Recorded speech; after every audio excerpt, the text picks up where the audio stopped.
මේ අල්ලස් හා දූෂණ සම්බන්ධව ගරු ડોક્ટર බෙල්ලන මැතිතුමා විසින් දාව ෆයිල් එකක් මේ ડોક્ટર අනිල් ජයසිංහද ඒ සම්බන්ධ සොයා බලන්න දාවා. අමුස්කත් එක්ක කරලා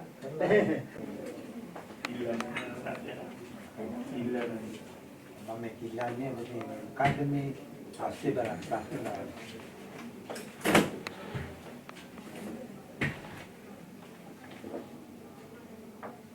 ඕනේ වෙලාවක මුදට ඇත්තටියෙන් දැනගෙන ක්‍රියා කරන මාධ්‍ය විදිහ තමයි මම දන්නවා මම දන්නේ හිරුවේකද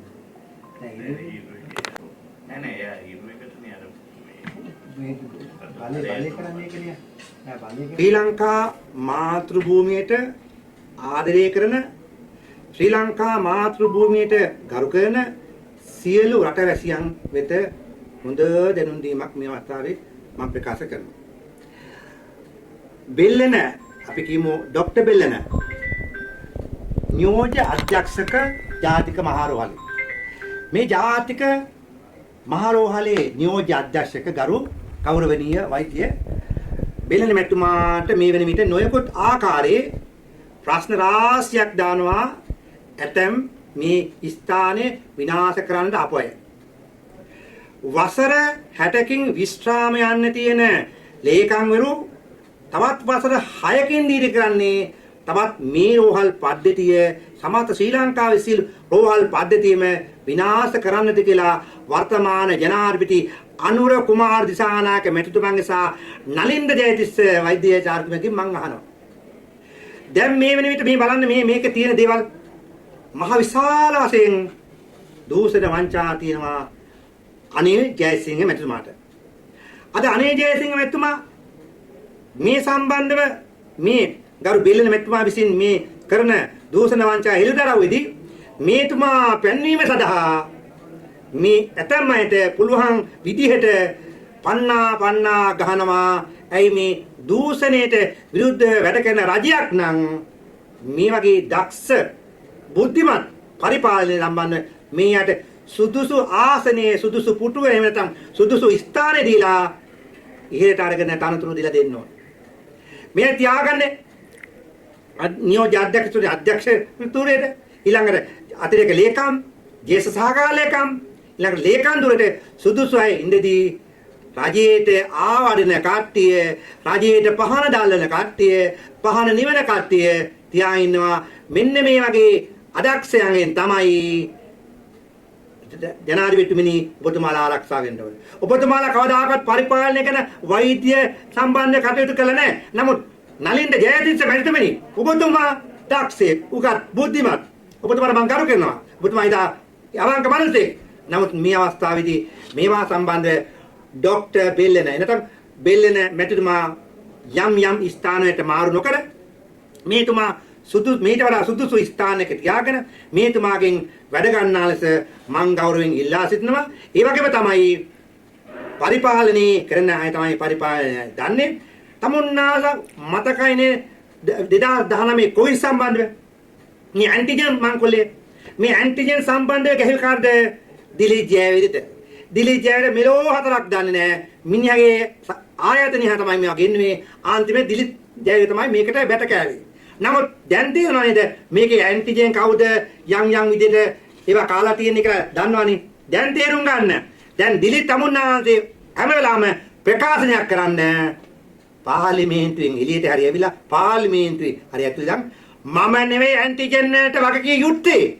වගකීම් යුත්තෝ ඉන්නවා හිරිදරව්වක් කරන්න කියලා මම ගෞරවනීය ගරු පාර්ලිමේන්තු මන්ත්‍රී දිලීප් ජයවීර මැතිතුමාගෙන් ඉල්ලා සිටිනවා. අන්න එතකොට රටේ පුරවැසියෝ ඔක්කොම දැනගනි මම එයා නෙමෙයි හොරකම් කරලා තියෙන කියලා. එසේනම් ගරු බෙල්ලන මැතිතුමාගේ ගෞරවය නියෝජ්‍ය අධ්‍යක්ෂක තනතුරෙන් ඉහළට අරගෙන සුදුසු තැනට සුදුසු අය පත් කරලා මේ රටේ යම් තැනක අඩුපාඩුකම් තියෙනවා නම් ඒවා හදන්නට ස්ථානය දෙන්න. මොන දේශපාලන පක්ෂේ හිටියත් කමක් නැහැ. පක්ෂ පාට වැඩක් නැහැ. වැඩ කරන මිනිහට දේශපාලනේ වැඩක් නැහැ. වැඩ කරන මිනිහට අවශ්‍ය කරන්නේ තමන්ගේ දක්ෂතාවයෙන් වැඩ කරන මිසක් දේශපාලනයට නෑ. තමුන්නාලා දේශපාලන පස්සේ යනවා නම් ඒ අය කරන්නේ වැඩ බැරි තාසෙන් දැන් ජයවැතිපුර රෝහලය කැඩ හැලියක් වෙලා තියෙන්නේ. ඒ සම්බන්ධව මම ඉදිරි කාලේ ප්‍රකාශනයක් කරන ස්තුතියි තේරුවා. ආරයන් චමින්ද්‍ර සඳරේලා ජාතික රෝහලේ මම මුලින්ම කියන්න ඕනේ ගරු ජනාධිපතිතුමාට සෞඛ්‍ය ඇමතුමාට අපරෝහලේ නියෝජ්‍ය අධ්‍යක්ෂක රුක්ෂාන් බෙල්ලන මැතිතුමාගේ යම්කිසි ප්‍රශ්නයක් තියෙන ගැටලුවක් තියෙන කතා කිරීමට තමයි මේකට මාතෘකාසන ලබා දෙන්නේ. මොකද මුලින්ම කියන්න ඕනේ රුක්ෂාන් බෙල්ලන කියන්නේ ජාතික රෝහලට මේ අවස්ථාවේ මුලින් ඉඳලම අක්‍රමිතාව වලට විරුද්ධව වැඩ කරන කෙනෙක්. කියන්නේ මේ රෝහලේ මහා පරිමාණයේ මත්ද්‍රව්‍ය වලට හැබ්බැහි වෙලා බිස්නස් කර ව්‍යාපාර වශයෙන් කරගෙන යන සෑලුම දෙයක් ත්‍රිවිල් අයගෙන් රෝගීන්ට අපහසුතාව සියලු දේවල් නැති කරලා රෝගීන්ගේ කෑම වේලා හොයා බලලා සේවකයන්ගේ කෑම වේලා ටික හොයලා දීලා ක්‍රීඩා උත්සව තියලා කලාංශයන් යම්කිසි දේවල් කරලා මේ හැම දෙයක්ම රෝගී සත්කාර වෙනුවට වැඩ කරන සේවකයෝ හරහා සෑම දෙයක්ම ලබා දුන්න කෙනෙක්. ඉතින් මම දන්න තරමවත් අවුරුදු 30ක ආසන කාලයක් මේ රෝහලේ සේවය කරනවා. මේම රෝහලේ මෙවැනි අධ්‍යක්ෂකවරයෙක් යම්කිසි අධ්‍යක්ෂකයෙක් මොනම යම් පිළිවෙලක් ගන්න කෙනෙක් යම්කිසි අක්‍රමිතාවක් වෙනවා නම් ඒකට උපරිම මම රජයක් ඇතුළත රජයෙන් මම ඉල්ලා සිටින්නේ යම්කිසි වැරදි කෙනෙක් වැරදි වල කරන ඒ මිනිසුන් යම්කිසි දඬුවමක් ලබා දෙන්න කියලා. අප රෝහලේ ලැබ් එකේ වෙච්ච අක්‍රමිතාව ගැන කතා කරන්න ගිහිල්ලා සර් අමාරු වෙන්න කියලා මට හිතෙනවා. මොකද කෝටි 90ක වංචාවක් අල්ලපු සර්ගේ මම රජයට තේරුම් කරලා දෙන්න යන්නේ මේ වගේ වංචාවක් හොයපු අපේ සර්ව ස්ථාන මාරුවීමක් ලබා දුන්නේ රජීව උමනාවට නෙමෙයි. එක අයට උමනාවට තමයි සර්ට මේ වගේ දෙයක් ලබා දුන්නේ. අපි හැම කෙනාම රෝලේ සෑම කම්කරුවෙක්ම සෑම කෙනාම කියන්නේ මොකද මේ පරිපාලනේ හිතා විශිෂ්ටයි. මේවැනි අධ්‍යක්ෂකවරු මේ රෝලේ ලංකාවේ තියෙන සෑම රෝලකටම එවි යුතුයි. මොකද රජයක් වෙනුවට සතුටු වෙන්න ඕනේ මේ වගේ අධ්‍යක්ෂකවරු මේ රෝලේ සේවකයෝ වෙනුවෙන් රෝගීන් වෙනුවෙන් හැම දෙයකම වැඩ කරන හින්දා කිසිම ප්‍රශ්නයක් නැති මේවා මේ දේවල් හරි විලාවට හරි ප්‍රමිතියට හොයා බලමු සර් කෙනෙක්. අපි හැම වෙලාවෙම කියන්නේ මෙවැනි අධ්‍යක්ෂකවරු තමයි ලංකාවේ සිටිය යුත්තේ. මේ මම ගරු ජනාධිපතිතුමාගේ සෞඛ්‍ය ඇමතුමාගේ ඉල්ලන්නේ වැරදි කරපු අයට වැරදි දඬුවම් දීලා මේ අධ්‍යක්ෂකවරයා යම්කිසි අසාධාරණයක් වෙලා තියෙනවා. ඒ කියන්නේ යම්කිසි අක්‍රමිතාව වැඩ කරුත්තක් අපේ ලැබ් එකෙන් සර් හොයපු නිසාද නැත්නම් සර්ගේ පෙර වැරදි තියෙනවද කියලා අපි නම් දන්න තරමින් නැහැ. ඒ හින්දා ඒ හොයපු දෙයට තමයි කියලා අපි විශ්වාස කරනවා. ඒ හින්දා ගරු ජනාධිපතිතුමාගේ ඉල්ලන්නේ අපේ අධ්‍යක්ෂකතුමා කරපු දෙයට හොයා බලලා ඒ කරපු වංචා හොයා බලපු දෙයට හරි විදියට දඬුවම් දෙන අයට දඬුවම් දීලා මෙම රෝහල මෙම මද්දුරවතෙන් බේරගත්ත අපේ නියෝජ්‍ය අධ්‍යක්ෂකතුමාගේ ජීවිතේ වෙනත් තැනකට යොමු කරන්නේ නැතුව ස්ථාන මාරුවෙන් ලබා නොදී අප රෝහලෙම තියලා ඉදිරි වැඩ කටයුතු අප රෝහලට කරගෙන යන්න ගරු ජනාධිපතිතුමාගේ සෞඛ්‍ය ඇමතුමාගේ මම වැගෑපත් ඉල්ලා සිටිනවා. ස්තුතියි.